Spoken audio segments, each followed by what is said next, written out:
everyone. My name is Carol Hartman, and I am very happy to be here today with Joe Schultz, our village manager here at Leisure Village West, and he is preparing to retire after nearly 50 years of being employed by this place. In a recent magazine for the 50th anniversary, there was a real nice article about you in there. I was pleased to read that. But I was wondering if you could just review for me how it was you came to become employed. Okay. So I started working in Leisure Village West, but not for Leisure Village West, with a company called Tenamaster. My brother was the one that was really employed with them. Tenamaster? Yeah, Tenamaster. That was our first, before A&S Cable, before Hotwire, there was a company called Tenamaster, which gave you your TV reception over one tower that we had with 12 channels. That was it. So I started working with them, wiring houses in the summertime. That's my first introduction to Leisure Village West. Coming into Willow, I saw the Godfather running for the first time on there. When nobody was in the building, we were working on trying to fix the audio problem there. So I worked with them, and then my brother introduced me to Fred Schlesinger, who was the community manager at the time, and I started working for Leisure Village West, cutting grass. Cutting grass? Yeah. Yeah. And how did you manage to stay here after cutting grass? I assume it was a summer employment. It was it started summer, but then, you know, you get pretty good at cutting grass, right? Some others weren't so good, so they tried to keep me on, which I became full-time after the summer, like we usually do. We hire the people on. If there's openings, we keep them on, and I was asked to stay on. Oh, so good. That's how I started here, and then stayed in the shop and progressed from there. Okay. What kept you here? Just continual promotions. What I think I'd like to credit why I'm here is innovation. Had all through my career here, whatever I became involved with, whether it was mowing, cutting grass, sprinkler system eventually, wells, computers, whatever it was always a good time when innovation came along and I was able to make a difference. So that's what kept me here, and they wanted me here because I kept coming up with innovative ideas. Okay. Are there a couple of ideas here that you are particularly proud of? Yeah, I guess so. So, you know, some maybe not so popular today because I cut staff in a lot of these things.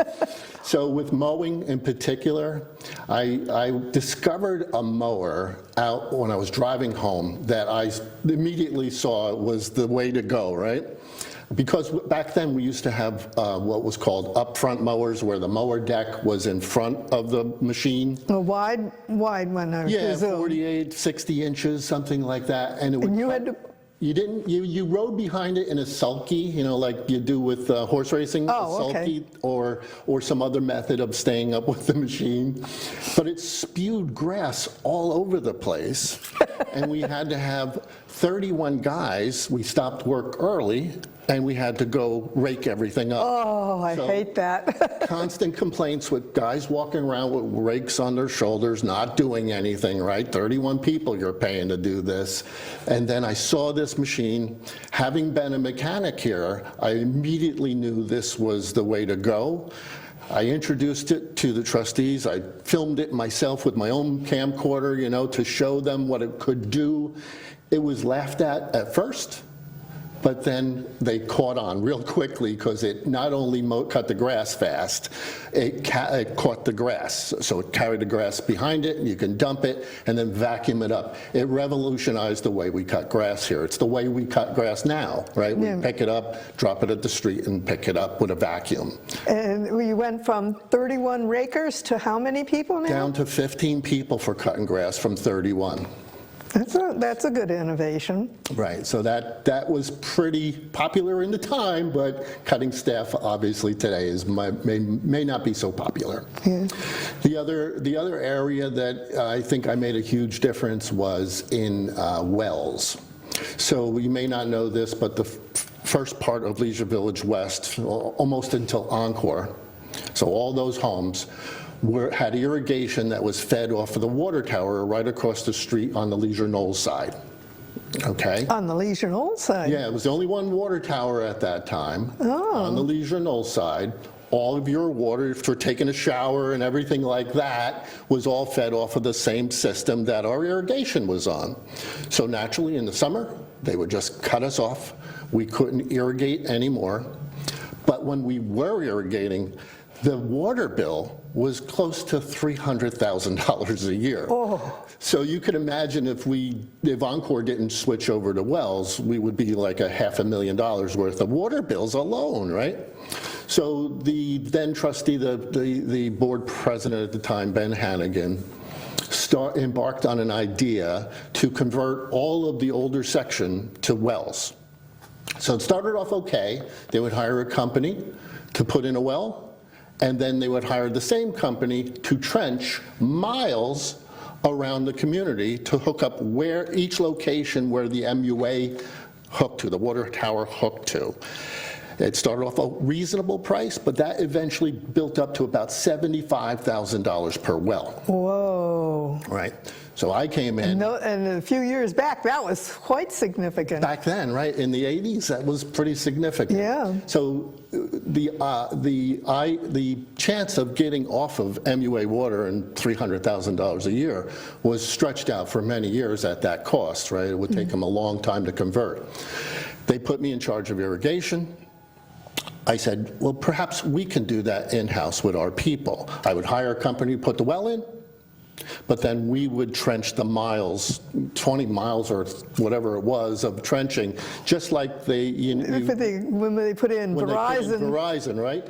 They did it much easier and simpler. I did it the old-fashioned way with a trencher. So we bought a used trencher for $5,000. My irrigation guys ran it. We threw in miles of 2.5-inch pipe to hook everything up. So we completed it years ahead of schedule and got rid of that bill, trading it for an electric bill, which was only $50,000 compared to $300,000. So it was very significant. Again, these are big things that was lauded for at the time, right, for turning things around and saving money. That sounds like a good thing. Yeah.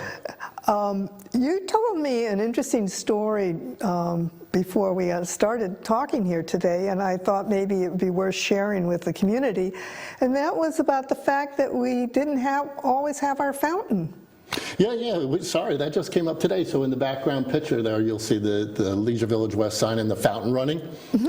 At one point, it was getting, I should back up, years ago, somebody put a dishwasher thing in there to spin it around. It was really ugly back then. But it started to deteriorate, and the idea was to just get rid of it, cover it up. So what we did was we got rid of it, we filled it all with dirt, and it was gone. It had grass over it, right? And that's what it lasted for quite some time. I can't remember if it was Tom Ryan or Sarah Zitelli, Gloria Freeman.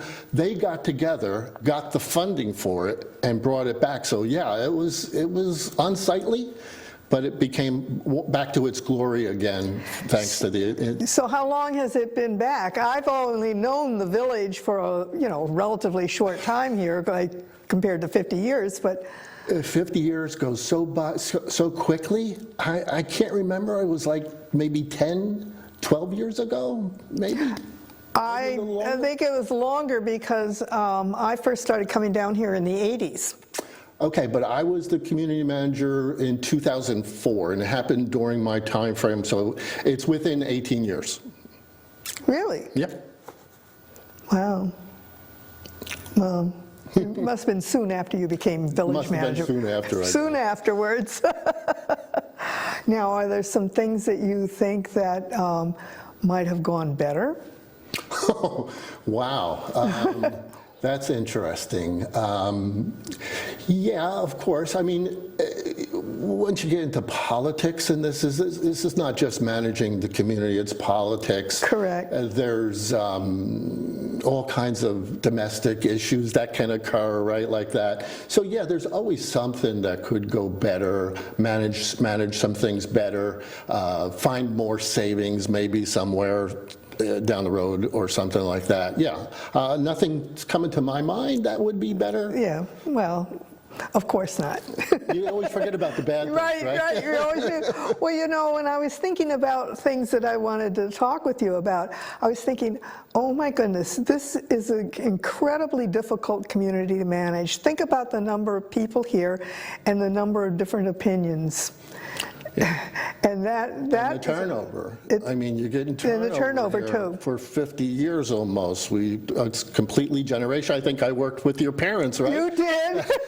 I don't want to call myself out on that, but I worked with your parents. And in this room, I did a lot of this stuff that you're doing now. I don't know if you know this or if everybody at home knows this, that the live board meetings, we only did, what, 2 a year? Right? Yes. And they were produced by KLVW. Correct. Right? You would drag these cameras out there. Into the auditorium. Into the auditorium. And I would sit back here with all the guys, right? And we produce things for them. I brought the first graphics to your studio here. I don't think I ate lunch or dinner that year or whatever, because I spent my own money to get this device, black box at the time, $300 or whatever it was in the 80s, to hook up to your system so that we can show the first graphics. Yeah. You know? I remember the studio looked quite different in those days, and that's where the Creeper got its name, I believe, because the graphics would be fed through this machine very slowly in the back room area, which no longer exists. They would flip a switch and the credits would scroll by and the camera pointing down on it would go out. I know. Right, I remember. We came a long way. I saw that, and I'm thinking, oh my goodness, these people don't really are really with it. Yeah. But it's been great, innovation in everything that we've done here. The renovations on the buildings that I had part of. It's just super here to be there all the time. And truthfully, this was my education, right? I had the best people, learning from the best people out there. They were all from Ma Bell, engineers, doctors, lawyers, whatever, that ran for the board, and I learned from all of them. They were all my mentors. I agree. I have been amazed at how many people here have such incredible backgrounds, and I can learn from them, and they can contribute in such a wonderful way around this village. They really did. For me, bringing me along all this time, it was just wonderful working with a lot of them. I just enjoyed it very much. Miss a lot of them, of course, because they're gone. Norm, time everybody passes. misses Norm. I mean, he was the best, right? So that's the downside, I guess you could say. I wish would be better. I wish I had all my people with me, right? Yeah. We all do that, and sit back and say, oh dear. Yeah. Maybe not so much during the pandemic, though. I keep saying that was a whole different ballgame. Yeah, that was difficult. At one point, I was the only one in the office, right? And I'm trying to do permits and all that, the only one there. Everybody was working from home, don't get me wrong, but that was a pain. That was a real pain. You didn't get to interact with anybody back then. I know. It's nice to be able to talk to people again. I just I remember sitting at home thinking, am I ever going to get out of this room, this chair? And all my friends are saying, yes, I have a permanent hole in my couch now. It didn't look good for a long time, but thankfully that's simmering down. Yeah. Is there something that you might like to say that if only I had, you'd like some more time, or things you're working on now, or? Yeah, we're always looking at new ways to save money and everything right now. Right now we're investigating, well first, we've got front steps going on during I got another month to try to work through those problems, but we're probably going to have to do something else with the transponder system, because parts of one of the companies is no longer in business. It's still working and everything now, but we should start looking for a solution for that. So yeah, there's always something like that I'd like to continue to work on, the next time the garbage thing comes up, I have different ideas on how I would handle that the next time. that's an interesting question. You mentioned yeah. the garbage. I've been very pleased with the way the garbage works. What things would you like to handle differently, do you think? Well, it's laborious, right? So if there's any way that, and it's costly. Even though we're saving huge amounts of money each year, I think it will improve. Like I said, technology improves. So if, and I know they sell them already, the EV, electric garbage trucks. Oh, yeah. We could save a fortune on diesel, because these trucks eat up a lot of diesel going 4 times a day throughout the whole village. That's another expense I think we can cut down by just leasing an EV vehicle instead of the diesel vehicle. And perhaps 3 smaller trucks or something like that. Just ideas that are popping in my head that we could perhaps reduce manpower a little bit. And I know that might not be popular, but but to save money. Well, you can reduce manpower through attrition. Yeah, exactly. And so always the way it's done anyway, through attrition. Yeah. Right. So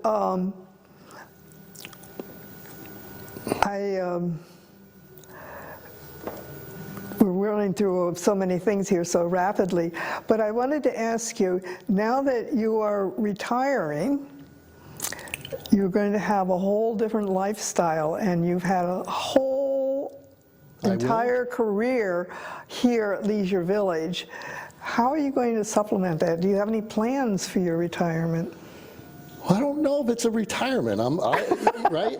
I'm not going to be here. Maybe I'll go on to something else. Who knows if it's a retirement at this point? Well, that's true. Right? Okay, I mean, a lot of people go on to second careers and stuff like that. And with all of your innovation in your head, I don't think I can see you sitting around for very long. No, that like you said before, what are you going to miss? The computer work. You know, I enjoyed that immensely. I'm a tech guy, and I like to do the tech things. So, yeah, I don't think I'll sit around. I don't think. I'm pretty good at it, though. As my wife will tell you, I'm pretty well good at sitting around. Well, you know what? I think as we get older, many of us get better and better at sitting around. Yeah. And I remember my dad saying, there's nothing wrong with just sitting and doing nothing. I haven't found the end of the internet yet and YouTube. I keep looking at it every day. I haven't found the end of it yet, but maybe someday I'll find the end. Okay, well, we've been talking here. Is there anything else you would like to say as you depart soon? Well, I guess I should wish Jim Snyder, who's taken over my spot, the best, right? I think he'll do a marvelous job. Give him a chance to get acclimated, and I think he'll do wonderful. So I hope everybody welcomes him to the position. I'm sure they will, and we're getting gradually used to them. Transitions are hard, especially for someone like you, who've had your hand in so many different things in the community. Right. It has been my experience that when people have that kind of position, no matter how much you try and prepare for it, there are going to be things that you say, oh, yeah. And they're going to want to call you. It's a different approach that he's going to have to take compared to what I took. What his interests are going to be different than what mine. So true. You know, and people change, right? There's constant change here, so they may not be interested in some of the things that I promoted in the past, and they might be more interested in something he's going to promote. Food for thought. Food for thought, we'll see. Time will tell, right? Yeah, I can guarantee, though, that they're going to have to be calling you periodically for things. I'm changing my number, so I don't know how I can do that. Well, I guess we've just about reached the end of a productive conversation, unless you have something to say. We've reached the end of 48 years. 48, we didn't even have 48 minutes, 1 minute per year. Well, I think I'd like to improve your studio here before I leave, right? We'll get some better chairs, right? We'll get some better audio equipment. Yeah, let's start working on that. Yeah, you know, there's always a problem, even when I've heard it complained at the board meetings about storage space here. Oh my God, there is none. There is none. There is none. And it would be really nice if we could have a few minor set pieces that we didn't have to worry about, because I'm sure Bob would appreciate it when he doesn't have to make so many transitions, too. Absolutely, absolutely. Because we get out of the studio here, and then he's got to rush in and set up for the next group in the Yep, same room. Yep.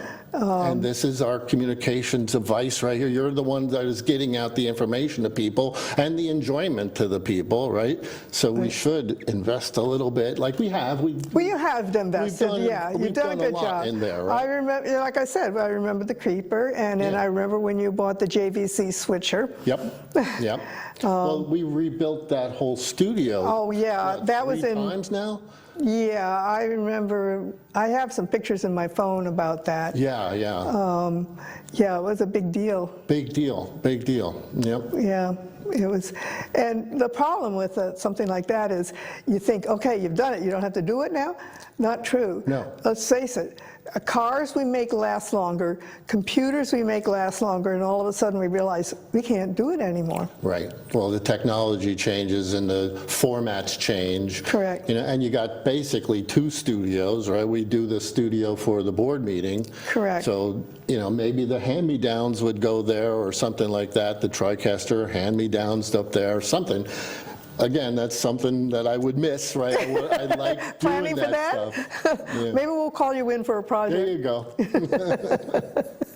Well, I want to thank you very much for coming down and talking to me this morning. I've really enjoyed it, and I know we're going to miss you very much. I'm going to miss everybody, you know? Yeah. Yeah. Thank you. Thank you. Thank everybody at home. Okay.